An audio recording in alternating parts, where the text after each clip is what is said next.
Mario Stasi, bonjour. Bonjour madame. Je vous présente pour ceux qui ne vous connaîtraient pas.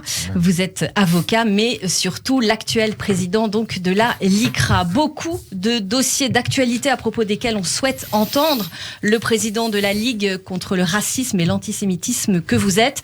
Du procès des attentats de janvier 2015 en passant par les dérives antisémites du rappeur Freeze Corleone, dont on a eu un beau slam signé Judith Mergui. Voilà. Je suis émue.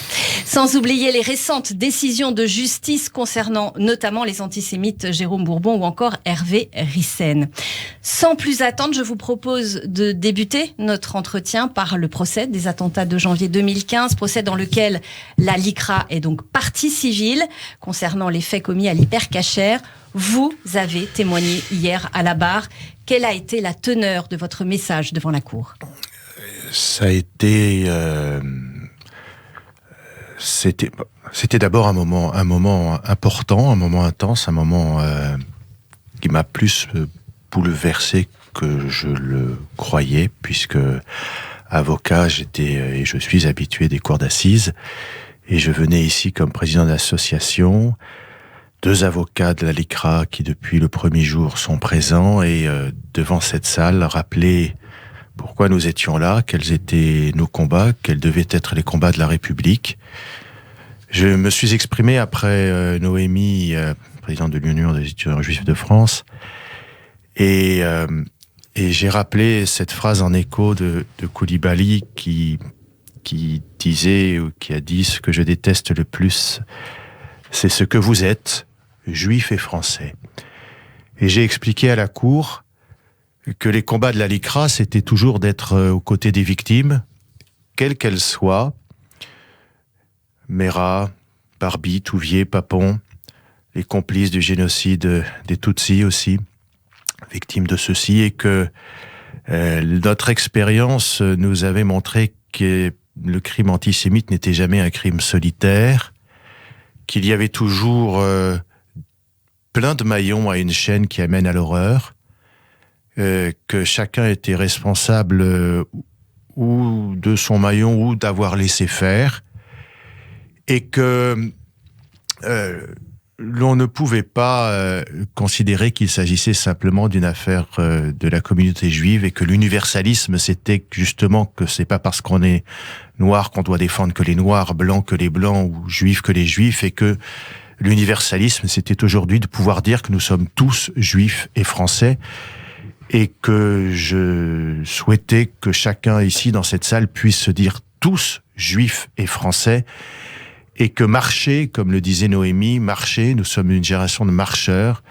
Je me suis permis d'ajouter que cela ne mènerait nulle part s'il n'y avait pas une volonté politique, une clarté politique, une vision politique, s'il n'y avait pas le courage de dire les mots, de dire que l'islamisme se nourrit de l'intégrisme, de l'antisémitisme, de dire que derrière l'antisionisme, il y a bien évidemment, la plupart du temps, un antisémitisme maintenant, de dire que le séparatisme ou l'islamisme politique est un projet politique, justement, et pas simplement qui touche une fraction réduite de la population, et qu'il fallait, aux côtés des moments de colère et des moments de peur et de recueillement, il fallait une volonté politique. Alors, nous sommes entre nous.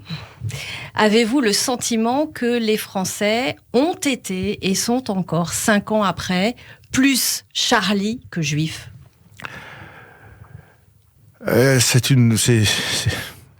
On est entre nous. Je fais partie de ceux nombreux qui se disent qu'il n'y aurait pas eu autant de millions de marcheurs, entre guillemets. S'il n'y avait eu que l'attentat, les assassinats de l'Hyper-Cacher. Ceci étant, je fais aussi partie de ceux qui considèrent que ce procès a une certaine logique, juifs et français. Juifs et français, c'est Charlie et l'Hyper-Cacher, c'est la même chose. Pour moi, c'est cette République qui permet à chacun de vivre en toute quiétude sa liberté d'expression, sa liberté de religion, d'exercice de sa religion, et c'est ça être français. Et donc, je me refuse de me poser la question de savoir si aujourd'hui les choses ont évolué. Je sais simplement que les délits, propos et crimes antisémites sont toujours aussi là et qu'il faut se battre contre la banalisation. Et je le répète, éveiller la conscience politique, il y a urgence. C'est le rôle de la LICRA. C'est le rôle de la LICRA, exactement. Absolument. La LICRA, ce n'est pas simplement un devoir de dénonciation ou de vigilance, c'est une mission de responsabilisation de tous les acteurs de la société, que ce soit les acteurs privés ou les acteurs publics. Nous luttons contre les discriminations, contre la radicalisation et l'antisémitisme par des formations que nous dispensons tant dans la société que avec des partenaires publics. Oui, c'est le rôle de la LICRA. Alors, nous allons passer à un autre dossier important que l'on vient d'évoquer avec le billet de Judith. Le rap et ses dérives antisémites, illustré par les paroles abjectes du rappeur Freeze Corleone. Je vous propose d'écouter à ce sujet l'intervention. Le rappeur Freeze Corleone, de son nom Issa Lorenzo Diakate, a un talent indéniable. Et il est absolument regrettable que ce talent avéré soit mis au service de propos absolument inqualifiables. Racisme, antisémitisme, et ce talent donne un pouvoir, une influence tout à fait considérable aux propos inadmissibles qu'il tient. La LICRA a justement signalé ces propos. Également, à la suite de la saisie du délégué interministériel à la lutte contre le racisme, l'antisémitisme et la haine anti-LGBT, le parquet de Paris a ouvert une enquête. Nous attendons les résultats de celle-ci. Je peux vous dire, monsieur le député, que l'ensemble de la communauté nationale et que l'Assemblée nationale condamnent formellement les propos antisémites de monsieur Freeze Corleone. Alors, les termes de la condamnation de Roselyne Bachelot vous semblent-elles à la hauteur de l'abjection des paroles de Freeze Corleone? Roselyne Bachelot qui, bien sûr, condamne, mais en même temps souligne le talent de ce rappeur. Je trouve que c'est hors de propos, je vais être tout à fait clair, dire de cet homme qu'il a un talent indéniable, ce serait, s'il n'y avait que cela, passer à côté du débat, passer à côté de la gravité de ce qui peut-être, de ce qu'il a proféré, prononcé, hurlé, choisirait le verbe. Non, enfin, ça ne m'intéresse pas, ça m'inquiète un peu, parce que c'est encore une fois on va pas dire que c'est banalisé, on va pas dire que mais enfin c'est hors de propos, vous voyez. Dire qu'il a un talent indéniable, qu'est-ce que ça veut dire? Ça veut dire que il manie les mots avec un talent indéniable. Bon, d'accord, on peut manier l'horreur avec un talent indéniable. Alors est-ce que vraiment de dire de quelqu'un, même s'il est présumé innocent, mais d'un homme contre lequel il y a une enquête pour incitation à la haine raciale et injure raciale, qu'il a un talent indéniable, c'est le bon qualificatif. Je ne crois pas. Vous savez, avec un talent indéniable, ça veut dire que l'on porte une appréciation et qu'une autre appréciation pourrait être portée. C'est-à-dire qu'il n'a pas de talent. Vous allez voir où je veux en venir.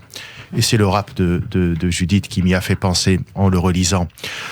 Et donc on rentrerait dans un débat. A-t-il du talent ou n'a-t-il pas du talent? Mais le racisme, l'antisémitisme ne mérite et ne suscite pas de débat.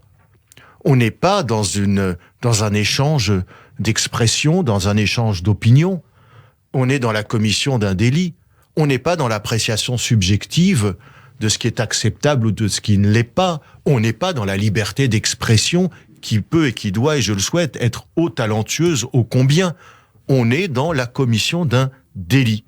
Et quand vous dites, Judith, pour moi, le rap, c'est flirter avec les rythmes, c'est croiser le fer avec des mots.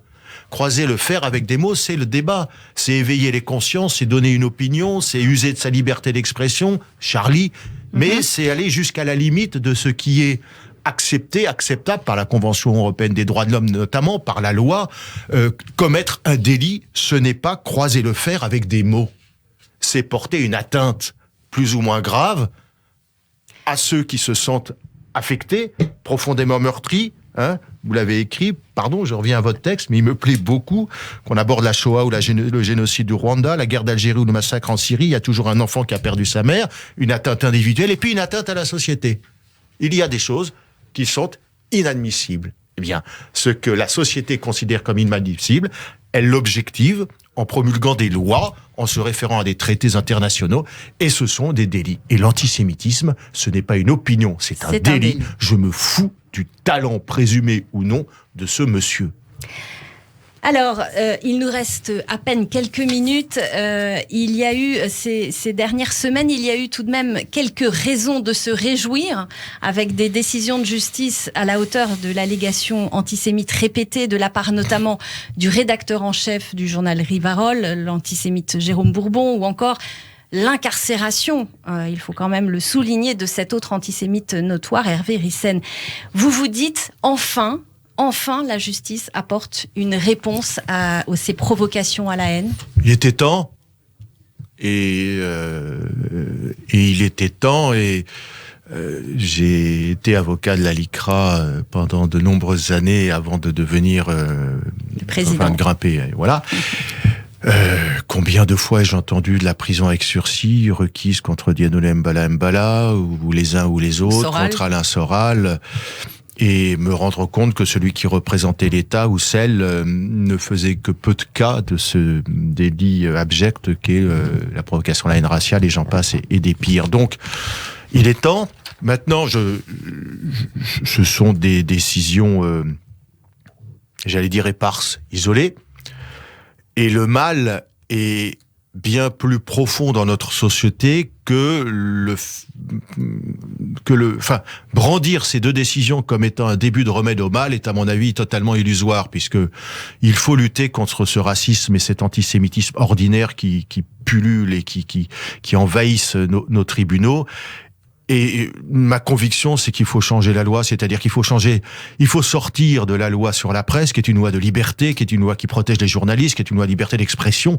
Il faut sortir de cette loi, la loi Pleven de 1972, qui réprime les délits, et en faire de ces délinquants, non pas d'un délinquant d'exception, comme un journaliste comme vous-même qui déraperiez, ou mademoiselle, dans le cadre d'un rap, qui aurait un propos malheureux, et il est traité avec les mêmes vertus procédurales, les mêmes règles protectrices qu'un journaliste. Il faut en faire un délinquant de droit commun, avec les mêmes droits, mais aussi des devoirs de délinquant de droit commun. Et aujourd'hui, le délinquant raciste et antisémite est encore traité comme un délinquant d'exception. Et tant que ce sera le cas, je pense que les tribunaux n'y verront pas une atteinte aussi grave que nécessaire à notre République. Eh bien, un combat que nous suivrons et que va sûrement mener la LICRA, dont vous êtes le président. Mario Stasi, merci beaucoup d'avoir été avec nous ce matin. Très belle journée à vous. Merci Madame Kahn.